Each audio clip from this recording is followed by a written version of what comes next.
안녕하세요. 오늘 여러분과 함께 좀 깊게 파고들 주제, 바로 손피거래입니다. 분양권 시장에서 아는 사람은 알고 모르는 사람은 모르는 그런 방식이었는데 말이죠. 네네. 최근에 이 손피거래의 양도소득세 계산법이 완전히 달라졌어요. 그래서 자칫하면 정말 세금 폭탄 맞을 수 있다, 이런 경고등이 켜진 상황입니다. 맞습니다. 분양권 투자나 거래 생각하셨던 분들이라면 이번 변화는 진짜 꼭 아셔야 할 내용이에요. 네, 손에 쥐는 프리미엄, 이걸 줄여서 손피라고 부르잖아요. 네, 손피. 매도자가 딱 원하는 순수익만 가져가고 양도세는 매수자가 대신 내주는 이 방식. 이게 작년 말이었죠? 기획재정부의 새로운 해석이 나오면서 사실상 이제는 하기가 매우 어려워졌다, 이렇게 볼 수 있습니다. 부동산 전문 채널들에서도 이 문제를 아주 중요하게 다루고 있더라고요. 네, 맞아요. 워낙 큰 변화라서 다들 주목하고 있죠. 그래서 오늘은 자료들을 바탕으로 해서 손피거래가 도대체 뭐였는지, 그리고 세금 계산이 구체적으로 어떻게 달라졌길래 이 폭탄이란 말까지 나오는지, 그리고 제일 중요한 거, 이 변화가 여러분의 어떤 투자 결정에 실질적으로 어떤 영향을 줄지 하나하나 좀 명쾌하게 짚어보려고 합니다. 네, 좋습니다. 바로 시작해볼까요? 네. 우선 손피, 이 말 자체부터 좀 풀어봐야 할 것 같아요.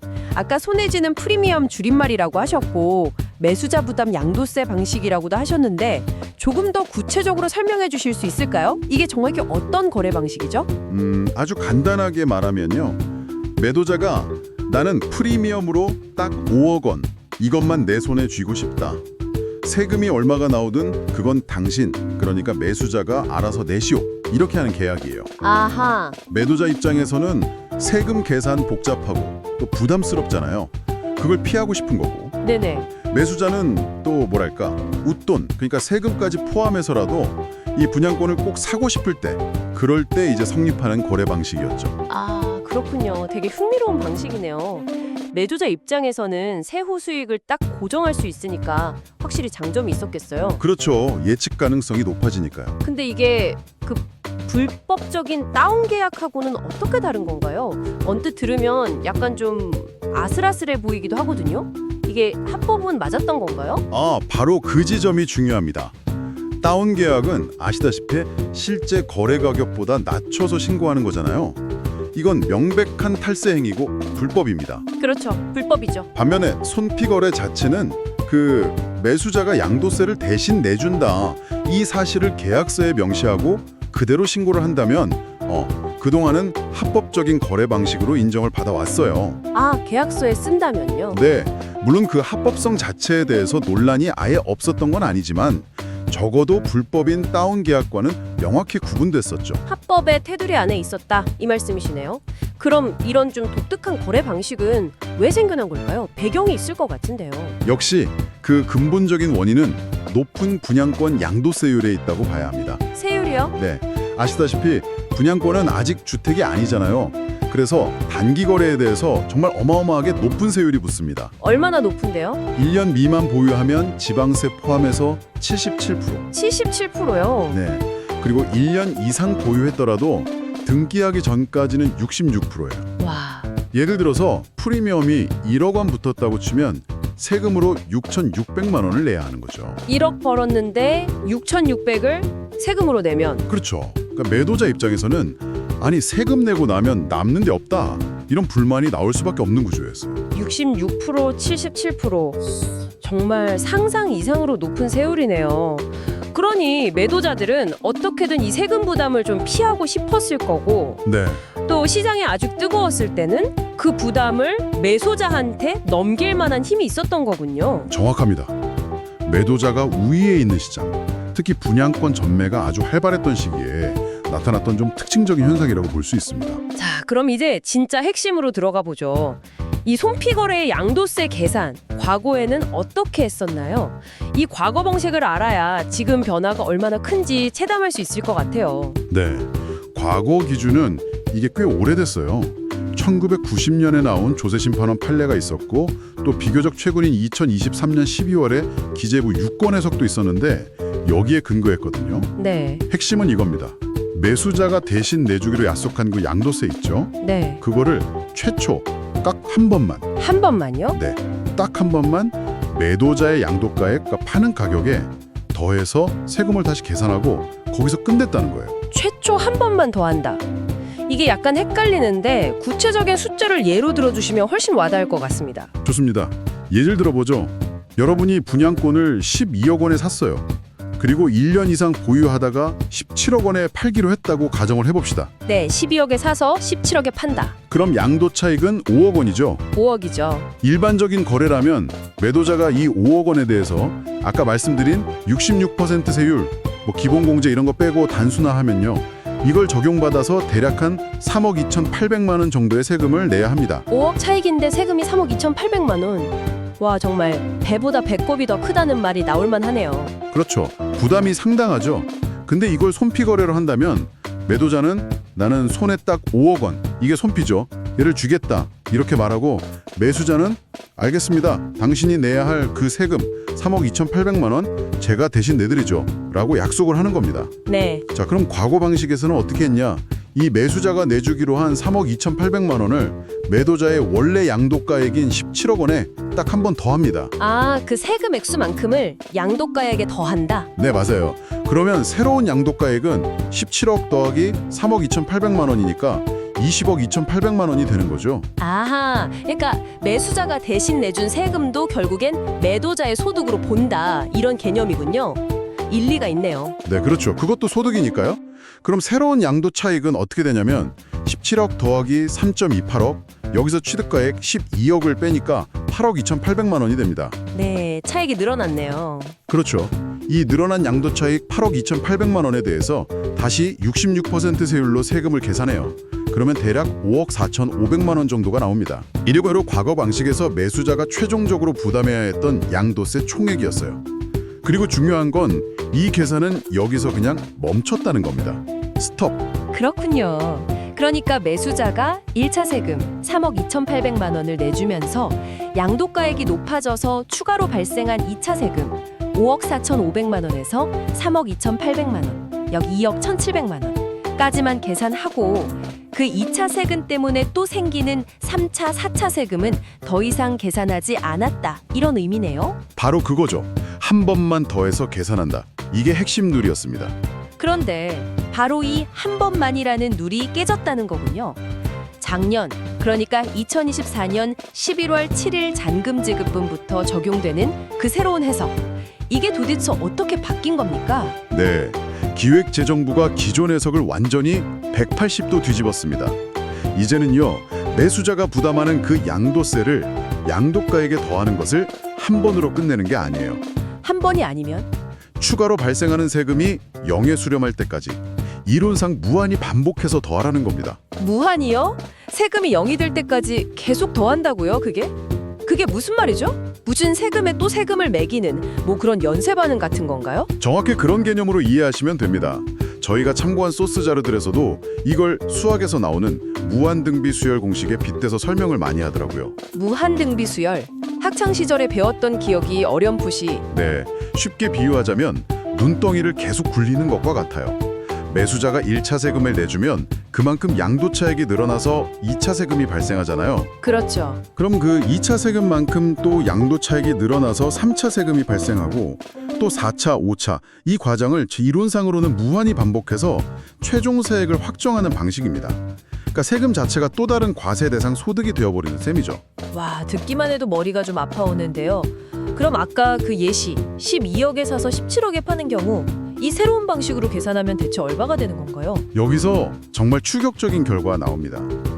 기존 방식으로는 매수자가 부담할 최종 세금이 아까 약 5억 4,500만 원이었잖아요. 네, 5억 4,500. 그런데 이 새로운 무한반복 계산법, 무한등비수열 공식을 적용하면요. 매수자가 최종적으로 부담해야 할 세금이 무려 9억 6,600만 원까지 치솟게 됩니다. 네, 9억 6,600만 원이요? 네, 그렇습니다.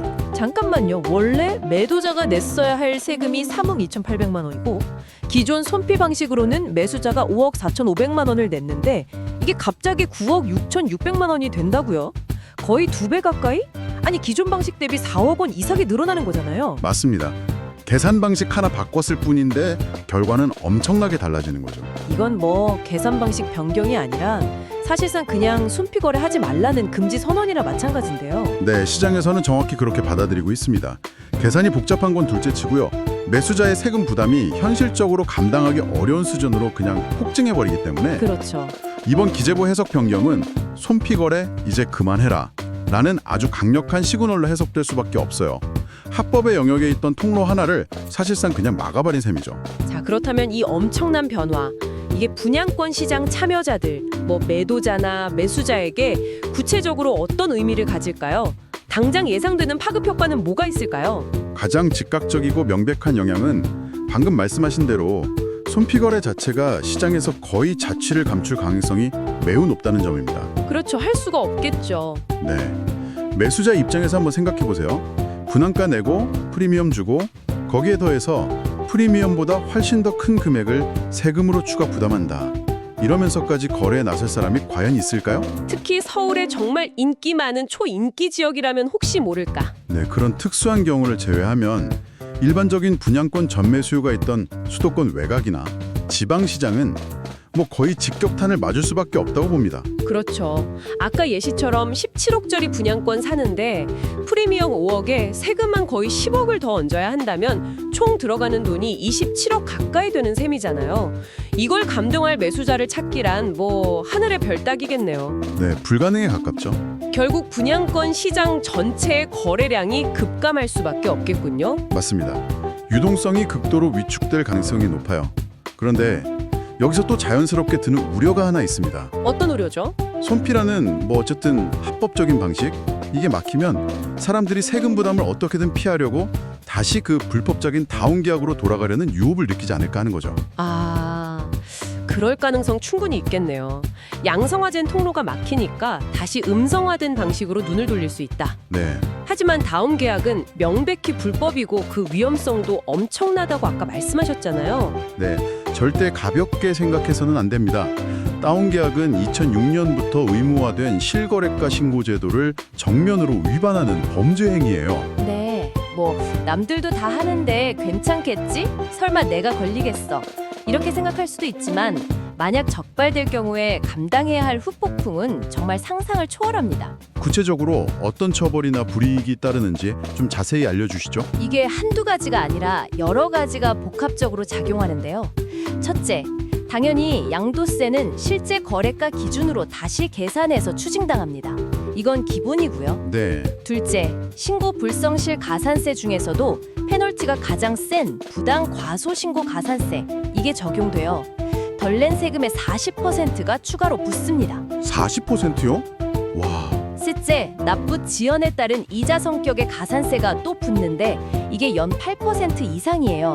시간이 흐르면 흐를수록 이자 부담이 눈덩이처럼 불어나는 거죠. 이것만 해도 벌써 엄청난데요? 이게 그 다가 아닙니다. 넷째, 이게 정말 치명적인데요.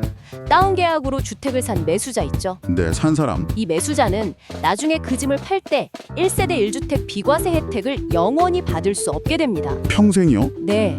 수억 원의 세금을 아끼려다가 평생 받을 수 있는 비과세 혜택 자체를 그냥 날려버리는 거예요. 와, 이건 정말 크네요. 다섯째, 이 세금 문제와는 또 별개로 부동산 거래 신고 등에 관한 법률 위반으로 실제 거래 가액의 최대 10%에 달하는 과태료가 매도자, 매수자 모두에게 부과될 수 있습니다. 과태료까지. 마지막으로 이걸 알고 중개한 공인중개사는 어떻게 될까요?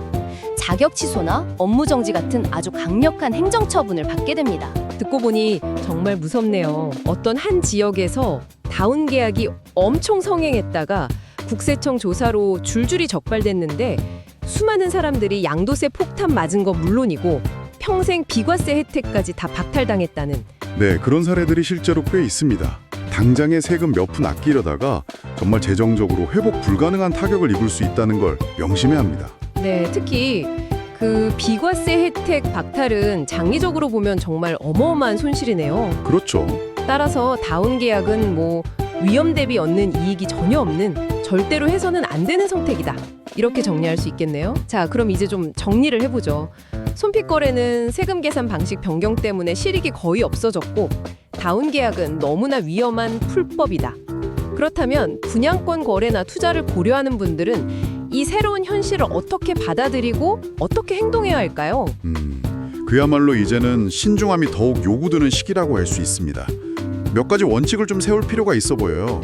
첫째, 손픽 거래는 이제 그냥 고려 대상에서 제외하는 것이 맞습니다. 경제적인 실익이 사실상 사라졌기 때문이죠. 네, 의미가 없어졌죠. 둘째, 어떤 유혹이 있더라도 다운 계약은 절대 금물이라는 점. 단기적인 이익보다는 장기적인 안정성을 추구한다면 원칙대로 세금을 납부하는 것이 결국에는 자기 자신을 보호하는 길입니다. 그런 얘기를 하더라고요. 투자를 오래 그리고 잘하는 사람들의 공통점 중 하나가 세금 문제에서 아주 깔끔하다는 점이라고요. 원칙을 지키는 것이 결국 가장 안전하고 현명한 투자 전략이다. 이런 말씀이시군요. 네, 특히 지금처럼 불확실성이 큰 시기에는 더더욱 그렇습니다. 자치에 대한 접근법도 조금 달라져야 할 것 같아요. 어떻게 달라져야 할까요? 예를 들어 특정 지역, 특히 공급 물량이 앞으로 많다거나 아니면 입주 시점에 전세가율이 좀 낮을 것으로 예상되는 곳, 이런 곳에 여러 개의 분양권을 좀 무리해서 보유하는 것은 상당한 위험을 수반할 수 있습니다. 아, 잔금 문제 때문에요? 네, 맞아요. 잔금 치르는 시점에 예상했던 전세 보증금으로 잔금을 다 못 치르게 되면 부족한 만큼 현금을 동원해야 하잖아요. 근데 그 규모가 감당하기 어려울 수 있다는 거죠. 예를 들어 분양가가 5억짜리 아파트인데 입주 시점에 전세 시세가 2억으로 뚝 떨어졌다고 생각해 보세요. 그럼 당장 3억의 현금이 필요한 상황이. 그렇죠. 그런 유동성 위기에 빠질 수 있다는 겁니다. 대출을 규제하고 또 비교적 규제가 덜했던 분양권 시장은 손피골이라는 이 자금 흐름의 한 축을 사실상 차단함으로써 수요를 억제하려는 상당히 전형적인 정책으로 볼 수 있습니다. 당분간 분양권 시장을 포함해서 부동산 시장 전반의 냉각기가 좀 지속될 가능성이 커 보입니다. 이런 시기에는 너무 조급하게 움직이기보다는 잠시 한 발 물러서서 시장의 변화를 좀 차분히 관찰하고 또 관련된 지식을 쌓으면서 다음 기회를 준비하는 것이 현명한 태도겠네요. 맞습니다. 위기는 또 다른 기회의 시작이 될 수도 있으니까요. 오늘 저희는 분양권 손피 거래의 양도세 계산 방식 변경이라는 시장에 정말 큰 파장을 일으킨 이슈를 집중적으로 분석해 봤습니다. 저희가 나눈 이야기가 이렇게 급변하는 시장 속에서 여러분이 현명한 길을 찾는데 조금이나마 도움이 되었기를 바랍니다. 다음에 더 흥미롭고 유익한 주제로 다시 찾아뵙겠습니다. 감사합니다. 감사합니다.